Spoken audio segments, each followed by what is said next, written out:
नमो हरियंताणं नमो सिद्धाणं नमो आयर्याणं नमो वज्रायाणं नमो लोये सवसावणं ऐसो पंच नमोकारो सर्वपावपणासनो मंगलाहारणं च सव्येसिं परमं वै मंगलम् मंगलम भगवान वीरो मंगलम गौतम प्रभु मंगलम तुलभद्राद्या जैन धर्मोस्तु मंगलम। प्रवचनનો વિષય છે એક નારી જો કભી ન હારી। ભગવાન મહાવીરના સમયમાં બનેલી આ સત્ય ઘટના પૂજ્યપાદ પાદલિપ્ત સુરેશ્વરજી મહારાજ સાહેબે બનાવેલો પ્રાકૃત ભાષાનો આ સિરમોર ગ્રંથ, અદ્ભુત ગ્રંથ। આ ગ્રંથને જોતા એક ગુજરાતીનું વાક્ય યાદ આવી જાય, તરંગવતી સાધ્વીજી ભગવાનનું જીવન ચરિત્ર। અને આ તરંગવતીની કથાના ગ્રંથને જોઈને ગુજરાતીનું વાક્ય યાદ આવે છે, જીવો એવું કે કોકને લખવાનું મન થાય અને લખો એવું કે કોકને વાંચવાનું મન થાય। જોજો, આ એક બહુ મજાનું ગુજરાતીનું વાક્ય છે। એવું જીવી બતાવો કે તમારું જીવનને જોયા પછી કોકને એમાંથી લખવાનું મન થાય, કોકને ગ્રંથ બનાવવાનું મન થાય, કોકને શાસ્ત્ર બનાવવાનું મન થાય, કોકને તમારું જીવન ચરિત્ર બનાવવાનું મન થાય। જીવો એવું કે કોકને લખવાનું મન થાય અને લખો એવું કે કોકને વાંચવાનું મન થાય। આજે તો લખનારા ઘણા છે, પરંતુ એનું પુસ્તક વાંચવું કે ન વાંચવું એ પણ મનની અંદરમાં સવાલ થાય। તરંગવતી સાધ્વીજી ભગવંત એવું જીવન જીવી બતાવ્યું। મુશ્કેલી આવી, તકલીફો આવી, આપત્તિઓ આવી, પરીક્ષાઓ આવી અને જીવનમાં ભૂલ પણ કરી, નથી કરી એમ નથી કહેતો।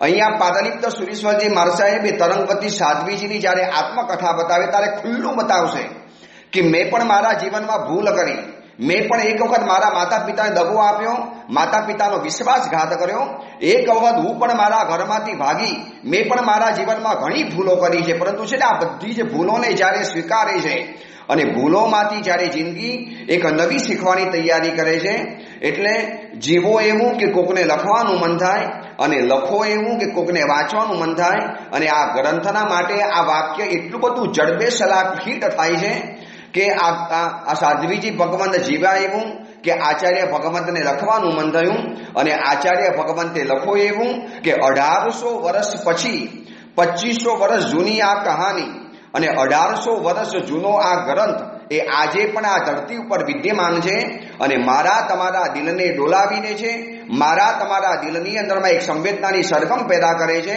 આપણને છે ને તરંગવતી સાધ્વીજી ભગવાન પ્રત્યે અપાર માન થાય।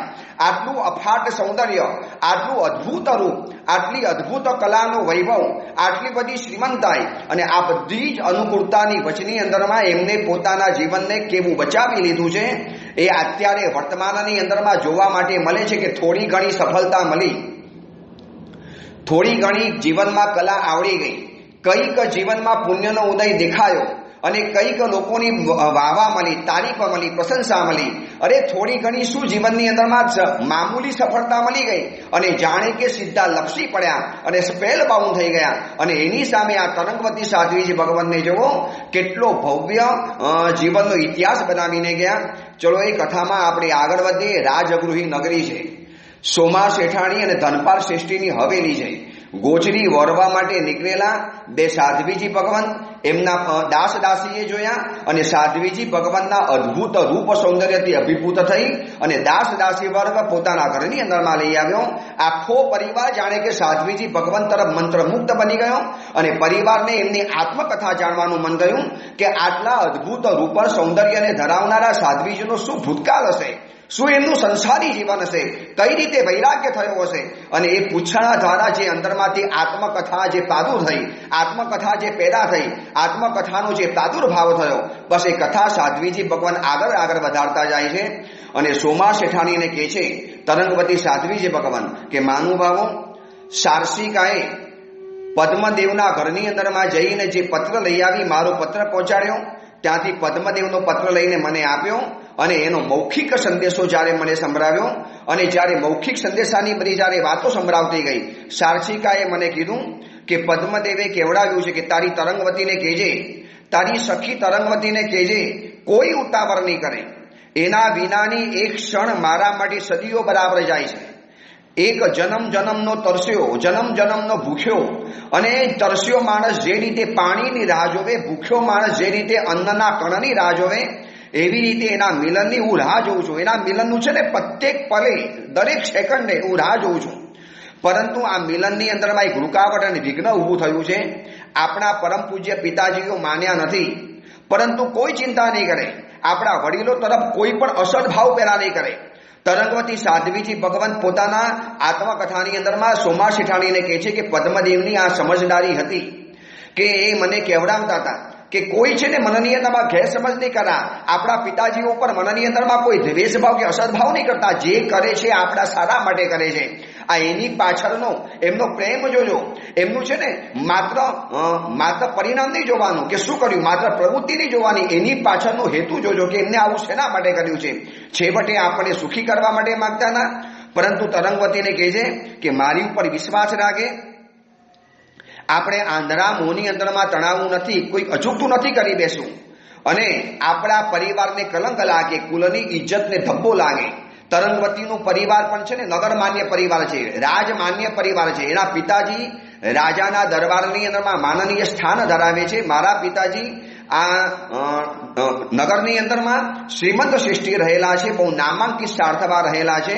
એટલે બંને પરિવારની ઇજ્જત અને કીર્તિ અને યશને જાળવી અને હું કંઈક રસ્તો કાઢીશ. એને કહે છે ઉતાવળ નહીં કરે.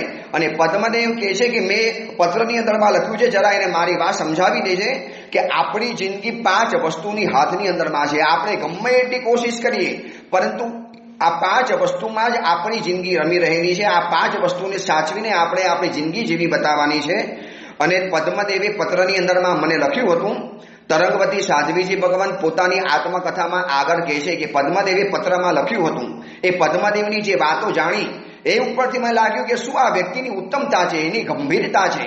આ યુવાનીના ઉંમરની અંદરમાં જે ઉચ્છૃંખલ બની જાય, મારા જેવી રૂપ સૌંદર્યવતી સ્ત્રી જ્યારે એના પગની અંદરમાં આજીજી કરીને ઢળવા તૈયાર છે, મારું રૂપ એની ઉપર કુરબાન કરવા તૈયાર છું, આખી જિંદગી એની છે ને સાથે જીવવા તૈયાર છું, છતાં પણ કોઈ ઉતાવળ નથી, મારા રૂપનો કોઈ લાલચું નથી, મારા શરીરને ભોગવવાની કોઈ વાત નથી. ઉલટાનું મને ધીરજ ધરાવે છે કે શાંતિ રાખજે, કોઈ ઉતાવળ નહીં કરાવતા, આપણે બધો જ રસ્તો કાઢીશું. બસ આ જોયા પછી છે ને મને એના પ્રત્યે ક્ષણે માન વધતું ગયું. એના પ્રત્યે દિલની અંદરમાં ભાવનાની ભરતીઓ મટી ગઈ. એને પત્રમાં લખ્યું હતું કે મનુષ્યનું જીવન 5 તત્વોના હાથની અંદરમાં છે. પ્રકૃતિના હાથમાં, પરિસ્થિતિના હાથમાં, પરિવારના હાથમાં, પુણ્યના હાથમાં અને પરમાત્માના હાથમાં. આપણે ગમે એટલું કરીએ, પરંતુ પ્રકૃતિ એટલે આ કુદરત છે ને જ્યારે વિફરે છે ત્યારે માણસનું કશું જ નથી ચાલતું. એની બધી જ વ્યવસ્થા ભાંગીને ભૂકો થઈ જાય. એના બનાવેલા બધા જ સમાચારો, બનાવેલા બધા જ વ્યવસ્થાઓ, બનાવેલી બધી જ જે પરિસ્થિતિઓ છે, એ બધી જ પરિસ્થિતિઓ પ્રકૃતિનો કોપ જ્યારે જાગે છે ત્યારે ખતમ થઈ જાય છે. બીજા નંબરમાં માણસ પરિસ્થિતિને પણ આધીન છે. પરિસ્થિતિને ક્યારેક માન આપવું પડે. અત્યારે પરિસ્થિતિ આપણી એવી આવી છે કે જેમાં આપણે કશું જ નથી કરી શકતા. થોડો સમય જવા દે છે, કોઈ ઉતાવળ નહીં કરે. ત્રીજા નંબરમાં પરિવારના હાથમાં છે. આપણે જે પરિવારમાં મોટા થયા, જે પરિવારે આપણે આજે અહીં સુધી પહોંચાડ્યા, હવે માત્ર આપણે યુવાન બની ગયા, સમર્થ બની ગયા, આપણે સદ્ધર બની ગયા, આપણે કેપેબલ બની ગયા. એટલે એનો મતલબ એ નથી કે પરિવારને સાઈડમાં મૂકી દેવાનો, પરિવારની જે ભાવનાઓને ઠુકરાવી દેવાની નહીં. તરંગવતીને કહે છે કે પરિવારને પણ જાળવવો જરૂરી છે.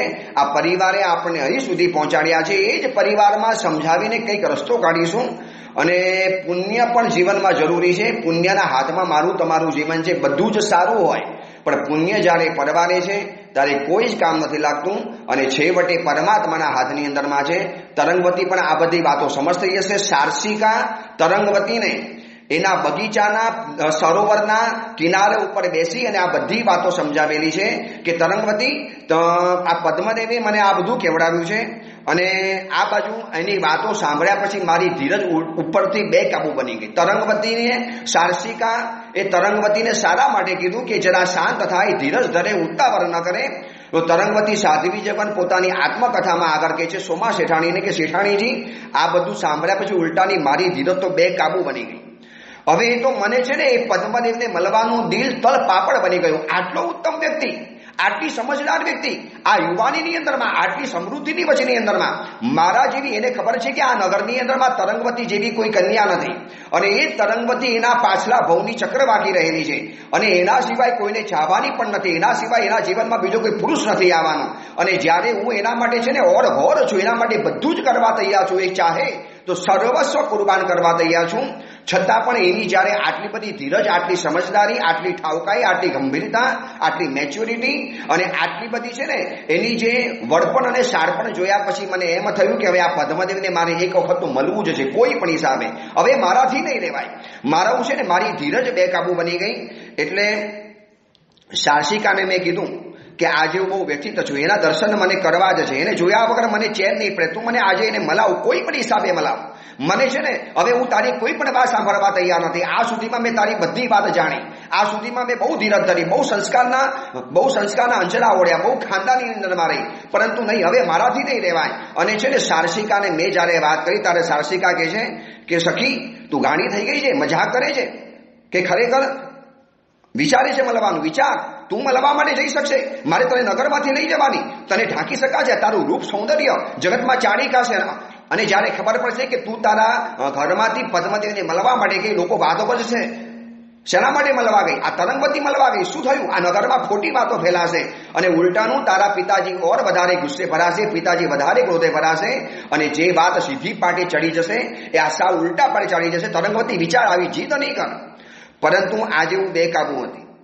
હું આ જાણે કે એ દિવસે સાવ અબોધ બની ગઈ હતી, જાણે કે નાનકડી બાળક જેવી બની ગઈ, નાનકડી બાળકી જેવી તોફાને ચડી ગઈ, જીદ્દી જ વધી ગઈ હતી, જીદ ઉપર ચડી અને હઠે ચડી ગઈ અને મારા પ્રતિ સમજણ સંસ્કારના આવરણો જાણે કે સરી પડ્યા હતા. આજે હું જાણે કે બીજી તરંગવતી બની ગઈ હતી, અસલ તરંગવતી જુદી બની ગઈ હતી. મારું મન બેકાબુ હતું. તોફાને ચડેલી નદી અને તલઈ કાલના સાગરની અંદરમાં જેમ મર્યાદાહીન બની જાય સરોસાગર, એવી રીતે આજે જાણે કે બધી જ મર્યાદાઓ મારાથી, એટલે હું ચાહતી હતી કે મર્યાદાની અંદરમાં રહું, હું મારા મનને કાબુની અંદરમાં રાખું, પરંતુ નહીં. હવે આટલા વખતની ધારેલી ધીરજ જાણે કે આજે એક બંધ ફાટે, એક જાણે કે સરોવરની પાર ફાટે. એક નદી જ્યારે પ્રવાહ જ્યારે છોડે અને કિનારાના બંધનને તોડીને નદી જેમ ફરી વળે, એમાં આ છે ને અધીરાય જાણે કે મારા અસ્તિત્વ ઉપર ફરી વળેલી હતી. અને સાહસિકા મને કે સખી આ તારી જીત ને તું સમજે છે શું એનું પરિણામ આવશે? તું જરા સમજતો કરી, મારે તને કેવી રીતે લઈ જવાની, મારે તને આ હવેલીમાંથી મારે બહાર કાઢવી, રસ્તા ઉપર લઈ જવી. તે ક્યારે રસ્તા ઉપર ચાલીને ગઈ છે ખરી આ સુધીની અંદરમાં? તે હંમેશા પાલખી કે રથમાંથી તે હંમેશા મુસાફરી કરી છે. તે ક્યારે આ નગરના રસ્તા ઉપર પગ નથી મૂક્યો અને મારે તને ચાલીને લઈ જવાની. અને કોક રસ્તામાં જાણીતું મળી ગયું, માનો આવતીકાલે તારા પિતાને ખબર પડી કે મારે જવાબ શું આપવાનો? તરંગવતી તું તો છટકી જઈશ, કદાચ મારી ઉપર બધો આરોપ આવી જશે, તું વિચાર તો ખરી. પણ હું આજે એકની બે થવા તૈયાર નથી. સાહસિકા સ્તબ્ધ બની ગઈ હતી. બહુ સમજાવી, બહુ મનાવી, એની એક પણ વાત મારા ઘરે ઉતરવા તૈયાર નથી. કોણ જાણે આજનો દિવસ જ કઈ જુદો હતો, આ સંધ્યાનો સમય જ કઈ જુદો હતો. હું સીધી ઊભી થઈ ગઈ. લઈ જાય છે કે નથી લઈ જાય? મને સાચી વાત કહી દે. બોલ સાહસિકા, તારી શું ઈચ્છા છે? નહીં તો હું એકલી જઈશ, હું કાંઈથી પણ શોધી લઈશ. રસ્તો મને નહીં હોતો, રસ્તો ક્યાંકથી કોકને પૂછી લઈશ. હું આજે જવાની એટલે જવાની છું, મળવાની એટલે મળવાની. મારે પદ્મદેવને આજે મળવું જ છે. બોલ, તું મને સપોર્ટ કરવા તૈયાર છે, સાથ આપવા તૈયાર છે, મારી સાથે આવશે? અને તરંગ સાહસિકાની હાલત તો બહુ વિચિત્ર થઈ ગઈ હતી. કોણ જાણે શેઠાણી, તે દિવસે હું તદ્દન જુદી બની ગઈ હતી, અધીરી અને જિદ્દી બની ગઈ હતી. સાહસિકાએ કહેલું પદ્મદેવનું વર્ણન, એનું જે સ્વરૂપ, એ મને ઉલટાનું એને મને સારા માટે કીધેલું હતું, પરંતુ આખી વાત ઉલટી પડી ગઈ. સાહસિકાને પણ ખબર નથી કે પદ્મદેવની આટલી બધી વિશેષતા અને વર્ણનો જાણી અને પદ્મદેવના પત્રને મેળવી અને પદ્મદેવની આવી ગંભીર અને આટલી મર્યાદાવાળી વાતો સાંભળી અને તરંગવતી આટલી બધી બેકાબુ બની જશે, મર્યાદાહીન બની જશે. મેં સાહસિકાના ખભા ઉપર હાથ મૂકીને હચમચાવી. બોલ સાહસિકા, શું કરવું છે? સરોવરની પાર ઉપર અમે ઊભા હતા. બાજુની અંદરમાં હવાથી વૃક્ષો લહેરાતા હતા. દૂર આગળ થોડુંક મારા આદિનાથ ભગવાનનું જિનાલયની શિખરની ધજા ફરફરતી હતી. ઠંડા પાણીની સરોવરની લહેરો ચાલતી હતી. સરોવરની અંદરમાં બતક અને હંસ તરતા હતા. પરંતુ મારા મનની અંદરમાં આજે કોઈ કહેતા કોઈ અસર ઉપજાવી શકે એમ હતા નહીં. આજે માત્ર એક મારું મન નાનકડી બાળકીની જેમ જીદ પકડીને બેઠું હતું કે આજે મારે પદ્મદેવને જોવા જ છે, મળવું જ છે. ગયા ભવનીથી અધૂરો રહેલો છે પ્રેમ, અને જ્યારે ચિતાની અંદરમાં બરી મરેલી હતી, બસ એ છે ને દ્રશ્ય મને વારંવાર યાદ આવે. આજે તો એક વખત મને જોયા પછી શાંત મળશે. સારસિકા પણ શું કરી શકે? સારસિકાનું પણ શું ચાલે મારી સામે? છેવટે પણ એક સખી હતી, દાસી રૂપે રહેલી હતી. ભલે મેં એને આત્મીય સખી ગણી હતી, મારી સમાન ગણેલી હતી, પણ છેવટે સારસિકાએ આટલું મને વારંવાર કીધું. અને સારસિકા નીચું મોઢું કરીને ઉભેલી હતી. મેં ખભાથી હચમચાવી, બોલ સારસિકા, શું કરવું છે? મને આજે મલાવે છે કોઈ પણ સામે? અને એને બહુ નીચા મોઢું રાખી અને જાણે કે એક માથા ઉપર મણનો બોજો હોય એવી ધીરે ધીરે માથું હલાવ્યું. ઠીક છે સખી, હું તારી સખી છું, હું તારી અંતરંગ સખી છું. છેવટે મારે તારો આદેશ માનવો જ પડશે. હું ના પાડીશ તો તું આજે કોઈનું માનવાનું પણ નથી, અને તું એકલી ચાલી જાય અને વધારે કંઈક ખોટું પરિણામ આવે, કંઈક દુષ્પરિણામ આવે. પરંતુ શેઠાણી, આજે મને ખબર હતી કે મારો ખોટો આ નિર્ણય છે, ખોટી જીદ છે. મારા કરતા તો એ સમયમાં મને સારસિકા વધારે સમજદાર લાગતી હતી. તરંગવતી સાધ્વીજી ભગવાન પોતાની આત્મકથામાં સોમા શેઠાણીને કહે છે કે મને એમ લાગતું હતું કે સારસિકા વધારે સમજદાર છે, મારા કરતા વધુ એ સમજદાર નીકળી. પરાણે પરાણે હાથો પાડી અને હું એને ભેટી પડી, પરંતુ એ જોખમ સમજતી હતી. સારસિકાના ચહેરા ઉપર રહેલી જે ગંભીરતા આજે હાસ્ય ભૂલી ગઈ. આજે હું ભેટી પડી છતાં પણ મને ભેટી ન પડી, એના હાથ નીચે ને નીચે રહ્યા. હું ભલે આજે જે પણ થાય એ થાય, પરંતુ આજે મારે મળ્યા વગર નહોતું રહેવાનું. આખા નગરની અંદરમાં પ્રખ્યાત મને અને પદ્મદેવના ઘરે લઈ જવી એટલે કે જાણે કે સૂર્યને વાદળની અંદરમાં ઢાંકીને લઈ જવા બરાબર હતું. આકાશની અંદરમાં પૂનમનો ચાંદ ઉગ્યો હોય અને કોઈ એને ઢાંકીને ઢાંકવાનો પ્રયત્ન કરે, છતાં પણ એની ચાંદની જેમ રેલાતી જાય. એમ સારસિકા સમજતી હતી કે આ તરંગવતી આખા નગરના શ્રેષ્ઠીની કન્યા છે, અને તરંગવતીને નગરનો બચ્ચે બચ્ચો જાણે છે, તરંગવતીને વ્યક્તિ વ્યક્તિ જાણે છે. હવે એને મારે કેવી રીતે લઈ જવાની, કઈ રીતે છૂપીને લઈ જવાની? ભલે ને ગમે એટલી સંધ્યાની આડાશ હોય, લોકોની ભીડ હોય, પણ તરંગવતીની ઓળખ છૂપી નથી રહેવાની. હવે મારે એને સમજાવવું કેવી રીતે? આ છે ને સારસિકાના ચહેરા ઉપરની રહેલી જે મૂંઝવણ અને વિષાદ, જે ડર, જે ચીડ, જે ક્રોધ, હું બધું જ સમજતી હતી. પણ મને એ દિવસે બીજો કોઈ વિચાર નહોતો આવતો. એ દિવસ જાણે કે આખો જુદો રહેલો હતો. અને સારસિકાએ કીધું કે ઠીક છે સખી, થોડી સંધ્યાને ઢળવા દો, થોડો સમય જવા દો. આવી રીતે હમણાં જવું બહુ ઉચિત નથી. અને સંધ્યા ઢળી સાંજનો સમય થયો. થોડુંક અંધારા જેવું અવની ઉપર ઉતરી આવ્યું. અંધારાનું સામ્રાજ્ય થોડું ઘણું છવાઈ ગયું. ન પૂરું અંધારું, ન પૂરું અજવાળું. એટલે સામાન્ય વસ્તુઓને મેં ધારણ કર્યા. જિંદગીની અંદરમાં પ્રથમ વખત સાવ સામાન્ય વસ્તુઓને ધારણ કર્યા. કારણ કે સારસિકા કહેતી હતી કે સખી, આવા સુંદર વસ્તુમાં હું તને લઈ જાઉં તો આખા નગરની અંદરમાં જાહેરાત થઈ જાય કે તરંગવતી આજે પગે ચાલીને કોઈક જગ્યાએ જતી હતી, અને એમાં તને પદ્મદેવના મકાનની અંદરમાં હું લઈ જાઉં, પદ્મદેવના હવેલીમાં હું તને લઈ જાઉં. વિચાર મારી શું હાલત થાય. અને આ જે પણ કરવું પડે કરવા તૈયાર હતી. સાદા વસ્ત્રો ધારણ કર્યા. સંધ્યાનો સમય થઈ ગયો અને બાજુમાં જ હતું મારું ભગવાનનું ગૃહ જિનાલય, આદિનાથ પરમાત્માનું જિનાલય. આદિનાથ ભગવાનના જિનાલયની અંદરમાં ગઈ, પરમાત્માના દર્શન કર્યા. ભગવાન સમક્ષ કીધું કે પરમાત્મા, આજે આ તમારી તરંગવતી કંઈક તોફાની બની છે, અનાળી બની છે. પ્રભુ, આ આજે આ તરંગવતી કંઈક જુદી છે. આપની સામે ગંભીર વાતો કરતી, ઠાવકી વાતો કરતી, ડાહી ડાહી વાતો કરતી, બહુ ઉત્તમતાના આદર્શોના ગુણગાન ગાતી તરંગવતી આજે નથી. પરમાત્મા, મને માફ કરજો. ભગવાન, મારી સાથે રહેજો. ભગવાન, મને સહાય કરજો. ભગવાન, જેમ આપે મને આગળ પણ સહાય કરી છે. ભગવાન, આજે હું છે ને બેકાબુ બની ગઈ છું. મારાથી હવે પદ્મદેવને જોયા વગર રહેવાતું નથી. પરમાત્મા, પૂર્વ ભવનો આ પ્રેમનો પોકાર છે. પ્રભુ, મને સંભાળી લેજો. પરમાત્માની સામે ગદગદ અક્ષરે સ્તુતિ ગાતી ગઈ, સ્તવના કરતી ગઈ. ભગવાનને રડી રડીને પ્રાર્થના કરી, ભગવાનને દિલ ઠાલવીને પ્રાર્થના કરી. પરમાત્મા, મને માફ કરજો. બસ ભગવાન, આ કાર્ય પતાવીને આવીશ. પરમાત્મા, મારું ધ્યાન રાખજો. વારંવાર પ્રભુને ધન્યવાદ આપતી, સ્તુતિ ગાતી, સ્તવના કરતી, ભગવાનની સામે માફી માંગતી. જ્યારે હું બહાર નીકળી ત્યારે મને ખબર નથી કે બસ આ મારા આદિનાથ ભગવાનના આજના અંતિમ દર્શન છે. હવે મને આ ભગવાનના દર્શન ક્યારે થવાના છે એ મને ખુદને ખબર નથી. આવતીકાલની પ્રભાત બહુ ભયંકર બનીને આવવાની છે. મારી આ હઠનું દુષ્પરિણામ બહુ ભયાનક ભોગવવાનું છે. મારી આ જીત, એના કારણે બંને પરિવાર, પદ્મદેવ, હું અને આખું નગર બધા જોખમની અંદરમાં મુકાવાના છે. પરંતુ માણસ જ્યારે જીદની અંદરમાં ચડે, માણસ જ્યારે હઠની અંદરમાં ચડે અને આ હઠ જ્યારે બેકાબુ બની જાય ત્યારે એને કોઈ અટકાવી શકતું નથી. અને પાછલા રસ્તેથી અમે બંને નીકળ્યા. ડગલે ડગલે સારસિકા સાચવીને ચાલે, ચેતીને ચાલે. આજુબાજુમાં એની નજર ચક્કર વકર ફર્યા કરે. મને આડાસ આપીને ચાલતી જાય. ડર, મૂંઝવણ, ભય, વિષાદ, ચીડ અને થોડો ઘણો ક્રોધ એના ચહેરા ઉપર રમતો દેખાતો હતો. હું એના ચહેરાને જોતી હતી. આજે મારી સામું જોવા તૈયાર નથી, જાણે કે મારાથી નારાજ થયેલી હતી. આજે દુનિયા ભલે નારાજ થાય પરંતુ પદ્મદેવને મળ્યા વગર હું રહેવાની પણ નથી. અને મારા મનમાં તો પ્રિય મિલનની મીઠી કલ્પનાઓ ચાલતી હતી. મને પ્રિય મળશે, પદ્મદેવ મને મળશે, એને હું જોતી જ રહીશ, એના મારા નેત્રો પણ નહીં ધરાય. એને જયનાથથી વધારીશ અને એને મારા પૂર્વ ભવની યાદ આપીશ, મારી પૂર્વ ભવની વાતો કરીશ. મને છોડીને કેમ ચાલી ગયા? ગયા ભવની અંદરમાં કોઈ પારધીનું તીરે આપણને વિખૂટા પાડી દીધા, આ ભવમાં આપણને કોઈ વિખૂટા નહીં પડે. આવી બધી વાતો કરીશ, અશ્રુથી એના ચરણનું પ્રક્ષાલન કરીશ. અને મારો પૂર્વ ભવનો આ સાથી છે, મારો પૂર્વ ભવનો પ્રેમી છે અને આ ભવનો મારો થનારો પતિ છે. મારું જીવન જેની સાથે જોડાવાનું છે, બસ એને જોઈ જોઈને છે ને જોયા જ કરીશ. આંખોની અંદરમાં ભર્યા કરીશ. આંખો થાકશે નહીં ત્યાં સુધી જોયા કરીશ. આવી બધી મીઠી મૂંઝવણ મારા મનની અંદરમાં ચાલ્યા કરે. વર્ષોથી મેં મારા મનની અંદરમાં જે પ્રિય પાત્રની કલ્પના કરી હતી એ જ પાત્રનું વર્ણન જ્યારે સારસિકાના મુખેથી સાંભળ્યું. હું પણ યુવાન દીકરી હતી. મારા મનમાં પણ છે ને ક્યારેક ક્યારેક આવી મીઠી કલ્પનાઓ ચાલતી હતી કે મારો પણ એક પતિ હોય, મારો પણ એક પુરુષ હોય અને એ પુરુષ આવો હોય, સંસ્કારી હોય, સામર્થ્યશાળી હોય, સૌંદર્યવાન હોય, કલાવાન હોય, સમજદાર હોય, ધીરજવાન હોય અને જેની પાસે ગંભીરતા હોય, ડાપણ હોય. અને આ બધી જ વાતો જ્યારે સારસિકાના મોઢેથી સાંભળી એટલે મારું દિલ આજે કાબુની અંદરમાં ન રહ્યું અને હું આ પગલું ભરીને બેઠી. શેઠાણીજી, મને ખબર હતી કે આ મારું ખોટું પગલું છે, મર્યાદાહીન પગલું છે.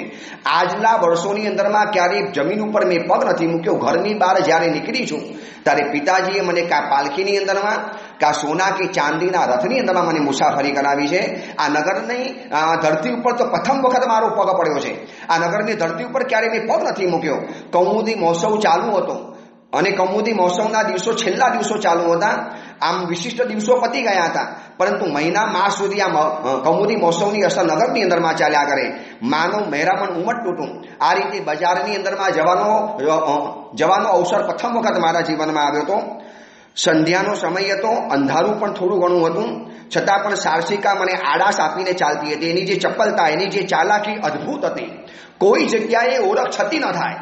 મારા તરફ એને ચીડ હતી, નારાજ હતી, પરંતુ છે ને મને બચાવવાની પૂરેપૂરી કોશિશની અંદરમાં હતી. મને આડાસ આપતી ચાલતી જાય, કોઈ પણ જગ્યાએ ભીડ જેવું લાગે આડી આવી જાય, પાલવવાળો ધરી દે અને કોઈને પણ ખબર ન પડે એ રીતે મારો હાથ પકડી અને મને પદ્મદેવની હવેલી તરફ લઈ જતી હતી. ધીરે ધીરે હવેલી તરફ આગળ વધતી હતી. મારી દિલના ધડકન વધતા હતા. ગયા ભવનો મારો પ્રેમી જે રીતે સારસિકાએ વર્ણન કર્યું છે, મને જોવા માટે મળશે, ખરેખર એવો જ હશે? શું એને મળી શકીશ? મિલન થશે કે નહીં થાય? એની હવેલીમાં જવા માટે કેવી રીતે મળશે? આજે જે હશે. આજે સારસિકા ઉપર બધું જ છોડ્યું છે. જ્યારે આટલું સાહસ કર્યું છે અને સારસિકા બાજુની અંદરમાં છે. મૂંઝવણ તો મને પણ થયા કરતી હતી, ડર તો થોડો ઘણો મને પણ લાગતો હતો. અને આ બધા સમયની અંદરમાં પદ્મદેવની હવેલીની નજીકની અંદરમાં અમે બંને પહોંચ્યા. દૂરથી મને બતાવ્યું, દેખ સખી, આ જોઈ લે, આ તારા પદ્મદેવની હવેલી. તું જેને મળવા માટે માગે છે પદ્મદેવ આ ભવનની અંદરમાં છે. હવે કોઈ પણ હિસાબે મારે રસ્તો કાઢવો પડશે. તને છુપાવીને લઈ જવી એટલે મારા માટે અતિશય કપડું કામ છે. અરે હું તો સખી તરીકે અંદરમાં જઈ શકું, દાસી તરીકે પણ જઈ શકું, મારી બધી ઓળખ આપી શકું. તારી ઓળખ શું આપવાની? મારે તને ઢાંકવી કેવી રીતે? અને હું કોઈને એમ કહું કે આ સખી છે ને, કોઈ માનવા તૈયાર નહીં. તારું સૌંદર્ય સખી જેવું છે જ નહીં. તારું સૌંદર્ય કોઈ રાજાની રાજકુમારી જેવું છે. મારે તને શું તને ઓળખ આપવી, તને ઢાંકવી કેવી રીતે? આ બધા વાતોની અંદરમાં અમે હવેલીની એકદમ નજીકની અંદરમાં આવી ગયા.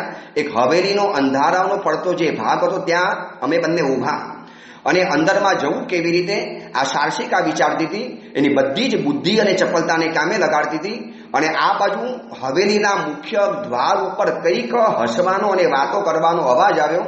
એટલે સારસિકાએ થોડુંક ભીતમાંથી મોઢું બહાર કાઢ્યું.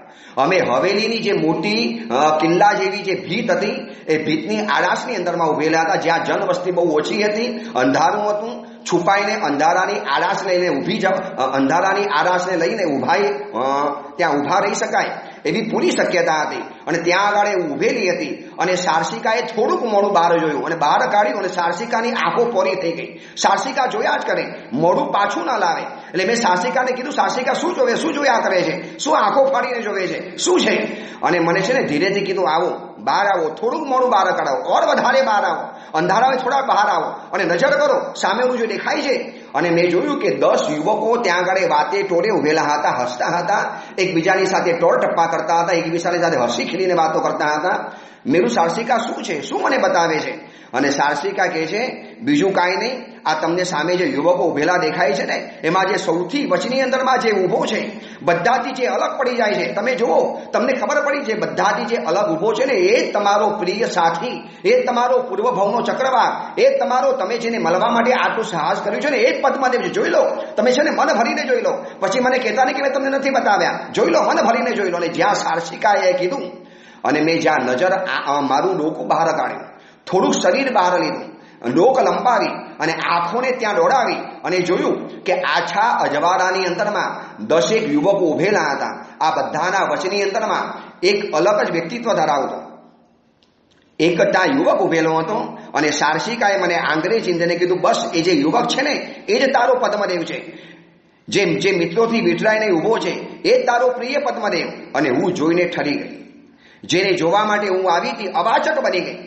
મને જોઈને લોકો જે મંત્રમુગ્ધ બની જાય છે, એમ એની પણ છે ને લાવણ્ય, એનું રૂપ, એની પ્રચંડ બલિષ્ઠ કાયા, એનું જે તેજ, એના જે ઘુંઘરાળા વાળ, પાતળી કમર, શિલા જેવી છાતી, તીખું નાક, મોટી સ્વપ્નેલ આંખો, કસાયેલા બાહુ, હાથીની સૂંઢ જેવા હાથ, પટલી અને તીક્ષ્ણ આંગળીઓ, હસે તો ઇન્દ્ર જેવો લાગે અને રૂઠે તો રુદ્ર જેવો લાગે. અંગ અંગમાંથી પુરુષત્વ ઝળકી ઉઠે. એક છે ને આમ કોઈની કલ્પનાનો પુરુષ કોઈ બનાવે અને કલ્પના પુરુષનું ચિત્ર જે આંખની સામે છતું થાય, આ સુધીની અંદરમાં જોયેલા પુરુષો કરતાં કંઈક અલગ આકર્ષણ, કંઈક અલગ તત્વ આની અંદરમાં હતું. એમ તો મારા ભાઈઓ પણ બલિષ્ઠ હતા, એમ તો મારા ભાઈઓ પણ છે ને શક્તિ અને સૌંદર્યમાં કોઈનાથી ગાંજ્યા જાય એવા હતા નહીં, પરંતુ એક મારા ભાઈઓ કરતાં પણ કંઈક અલગ તત્વ આ પુરુષની અંદરમાં હતું. એમ લાગે કે હશે તો જાણે કે ઇન્દ્ર જેવો લાગે, અને કદાચ આ માણસ જો કોપાયમાન થાય તો રુદ્ર જેવો લાગે. ભયંકર અને ભવ્ય આ બંને રીતે આ પુરુષ અંદરમાંથી શોભી રહેલો છે. અને હું જોયા જ કર્યું. મારી નજરથી છે ને જ્યાં સુધી નજર પહોંચે એ હસતો હતો, મિત્રો સાથે વાતો કરતો હતો.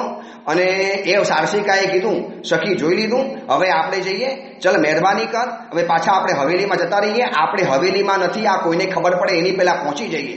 ચલ જલ્દી કર, મહેરબાની કરી લે, હવે જોઈ લીધો છે, ચલ જલ્દી નીકળી જા. હવે છે ને સમય અહીંયા વધારે વિતાવા જેવો નથી. પરંતુ હું સારસિકાની વાત આજે માનું એવી હતી, મારું દિલ એને જોઈને જાણે કે ઉછીને બહાર પડશે એવું લાગતું હતું, જાણે કે હમણાં હું બેહોશ થઈને ઠરી પડીશ, બેભાન થઈ ગઈશ. એને જોવાનો જે આનંદ, જે આવેગ અંતરમાંથી જે પૂર ઉમટ્યું, એમ લાગ્યું કે આનંદને હું સહન નહીં કરી શકું. પરમાત્માએ મને આવો પુરુષ આપ્યો, 108 હામીનું આવું મને ભવ્ય ફળ મળ્યું. જે યુવકને શોધવા માટે હું દિન રાત તનતોડ પ્રયત્ન કરતી હતી, અને મારા મનની અંદરમાં પણ સેંકડો વિચાર આવતા હતા કે કેવું હશે, શું હશે, કયો પુરુષ હશે. અને જેને મળવા માટે હું બેતાપતિ, હવે આટલું નજીક અંતર છે, એને મળ્યા વગર ચાલી જાઉં. સારસિકા, નહીં, મારે એને મળવું છે, તું મને એની પાસે લઈ જા. અરે સખી, તું સમજ ને, આટલી બધી ચીજ શેના માટે કરે છે, તું સમજતી કેમ નથી? ચલ તે પાછી ફરી જા. મને છે ને ગુસ્સાથી જ્યારે મારો હાથ ખેંચવાતો, મેં ગુસ્સાથી હાથ છોડાવી નાખ્યો. નહીં, તું ભલે જા, તું પાછી જા, હું આજે એને મળ્યા વગર નહીં રહું. અને હું 2 ડગલા જ્યારે આગળ ચાલી અને છેવટે સારસિકાને આગળ જવું પડ્યું. મને ધક્કો મારીને વળી પાછી ભીતની આડાશમાં લઈ ગઈ. હમણાં અહીંયા ઊભી રહે, મારે જઈને વાત કરવી પડશે, મિત્રોની સામે તારે છતું નહીં થવાય, નહીં તો આખા નગરમાં આ વાત જાહેર થઈ જશે. અને સારસિકા બહુ ચપર હતી. પદ્મદેવની નજર પડે એ રીતે કંઈક નિકટમાં એક વૃક્ષ નીચે જઈને ઊભી રહી ગઈ. આમ કોઈને ખબર ન પડે અને આમ પદ્મદેવને ખબર પડી જાય. અને પદ્મદેવ પણ ચાલાક હતું, જોયું કે દૂર સારસિકા એને 2 વખત તો મળી ચૂકી હતી, એટલે ઓળખી ગયો, ચાલાક માણસ હતો. અને જોયું કે સારસિકા આવી છે, કંઈક સંદેશો લઈને આવી હશે, કંઈક અગત્યનો સંદેશો હશે. બાકી સવારે તો મળી ગઈ છે, ફરીવાર અત્યારે મળવા શેના માટે આવી, કંઈક અગત્યનો સંદેશો હશે.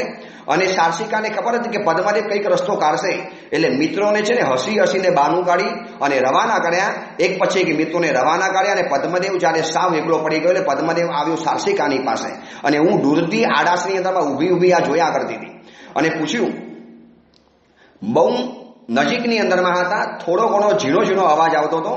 કેમ સાર્સિકા, અત્યારે કોઈ સંદેશો લઈને આવી છે? કોઈ અગત્યની વાત છે? મારી પ્રિય સાથી, તારી પ્રિય સખીએ કોઈ સંદેશો મોકલાવ્યો છે? તરંગવતીએ કોઈ વાત મોકલાવી છે? પદ્મદેવના મોઢેથી મારું નામ સાંભળી અને મારું દિલ જાણે કે ઉછાળા મારતું હતું અને કોઈ સંદેશો મોકલાવ્યો છે. સંદેશો શું મોકલવાની હતી મારી પ્રિય સખી? સંદેશો મોકલાવે એવી નથી, સંદેશામાં સ્વયં પોતે આવી છે, અહીંયા પોતે ઉપસ્થિત છે. પદ્મદેવ કે શું મજાક કરે છે? તરંગવતી આવી શકે? તરંગવતી અત્યારે આવ્યા, સંધ્યા સમયની અંદરમાં ન આવી શકે. તરંગવતી આટલી છે ને મર્યાદાહીન ન બની શકે. તરંગવતીના સંસ્કારોને હું જાણું છું. પદ્મદેવ, હું તમને શું વાત કરું? તમારી વાતોને જાણ્યા પછી તરંગવતી આજે બેકાબુ બની ગઈ છે અને અહીંયા પોતે સ્વયં આવી છે, જો સામે ઊભી છે. અને તરંગવતીએ સાર્સિકાએ મારા તરફ ઈશારો કર્યો અને પદ્મદેવની નજર મારા તરફ ગઈ અને પદ્મદેવ મારી નિકટની અંદરમાં આવ્યો. નિકટમાં તો શું આવે, જાણે કે એમ લાગે કે જાણે કે કોઈ કામદેવ, કોઈ ઇન્દ્ર, જાણે કે મારું હૃદય મારી સામે આવી ગયું છે, મારું અસ્તિત્વ જાણે કે મારી સામે આવ્યું છે. ધીરે ધીરે મારી નજીકની અંદરમાં આવ્યા અને મને પહેલા ઘણી વાતો હતી કે આંખમાંથી આંખ મિલાવીશ, ચરણમાં ઢળી પડીશ, અશ્રુપાત કરીશ, વાતો કરીશ. મારી જીભ જાણે સેવાઈ ગઈ, જાણે મારું મુખ આજે મૌન થઈ ગયું, મારી બુદ્ધિ જાણે બહેર મારી ગઈ. નીચી નજરની અંદરમાં ઊભી હતી અને નજીકમાં પહોંચ્યો. તરંગવતી, પદ્મદેવનો જે મીઠો મધુરો અવાજ, તરંગવતી તું આજે આવી છે? આટલું સાહસ કર્યું, આટલી તે ધીરજ ન ધરી? તરંગવતી આટલી ઉતાવળ શેના માટે કરે છે? તારા પિતાજી આ નગરના ગણમાન્ય શ્રેષ્ઠી છે. તરંગવતી એવું નહીં માનતી કે મને મળવાની ઉતાવળ નથી. તરંગવતી તારા કરતા છે ને 1000 ગણી ઉતાવળ બને છે, પરંતુ હું છે ને કાબુની અંદરમાં રાખું છું. આપણે ધીરજ ધરવી પડશે. પરંતુ પદ્મદેવની વાતો નીચી નજરે સાંભળતો હતો. મારી સામે પણ નહીં જોવે, આટલી દૂરથી મને મળવા માટે આવી છે. પદ્મદેવના એ વખતના સંસ્કારો પ્રત્યે મારું જે માન વધતું ગયું હતું. મારા જેવી રૂપ સામરાણી જેના જીવનમાં પત્ની બનવાની છે આવી નજીકની અંદરમાં ઊભી હતી, છતાં પણ મને સ્પર્શ કરવા તૈયાર નથી. મને એ અડી શકે છે, મને સ્પર્શી શકે છે, કદાચ મને આલિંગન અને ભેટી પણ શકતો હતો, પરંતુ નહીં. પદ્મદેવ કશું જ કરવા તૈયાર નથી. હાથ જોડીને કે તરંગવતી એકવાર તો સામે જો, મળવા માટે આવી છે તો. અને મારી અને એની નજર જ્યારે ટકરાઈ, નજર તો શું ટકરાવાની હતી, જાણે કે બે ઉલ્કા ટકરાઈ, જાણે કે બે વીજળી ટકરાઈ, જાણે કે બે પર્વત ટકરાયા, જાણે કે ભૂકંપ મચ્યો અને મારા અસ્તિત્વની અંદરમાં એક કંપ પેદા થઈ ગયો. અને મેં પણ જોયું કે એની બલિષ્ઠ કાયાની અંદરમાં ધીમી ધુજારી આવવા માંડી. હવે અમે મળતા ગયા, એકબીજાની આંખોમાંથી આંખ નાખતા ગયા, અપલક નજરે જોતા ગયા. એની પણ નજર પલકતી નથી, મારી પણ નજર પલકતી નથી. અપલક નજરે અમે જોતા ગયા. સમય વીતતો ચાલ્યો, ઘટિકાઓ વીતતી ચાલી, સેકન્ડો પસાર થતી ગઈ અને સાર્સિકા આ બાજુ ડર્યા કરે, ભય લાગે. હવે આગળ શું થાય છે એ તો સોમા શેઠાણીને જાણવા માટે મળી જશે, પરંતુ આગળ શું થાય છે એની વાત આપણે આવતીકાલે જોઈશું. હવે તરંગવતીની કથા અત્યંત રહસ્યમયમાં પસાર થઈ છે. તરંગવતીના જીવનની અંદરમાંથી એક નવો અધ્યાય શરૂ થાય છે અને એની વાત આપણે આવતીકાલથી જોઈશું. આવતીકાલથી તરંગવતીના જીવનનું એક નવો અધ્યાય, એક નવું પ્રકરણ, એક નવો ઇતિહાસ રચાશે. આ સુધીની અંદરમાં આપણે સંસ્કારી, ખાનદાન, સમજદાર, ડાહી અને બહુ ઉચ્ચ આદર્શોની વાતો કરનારી તરંગવતીને જોઈ છે. પરંતુ માણસ માત્ર ભૂલને પાત્ર, એના જીવનમાં પણ એક આવેગ જ્યારે પેદા થાય છે ત્યારે બધા સંસ્કારો અને મર્યાદાઓના બંધનો તૂટી જાય છે. અને શું થાય છે એની વાત આપણે આવતીકાલે જોઈશું. એ જ જીનાગના કંઈ પણ બોલાયું હતો મિચ્છામી.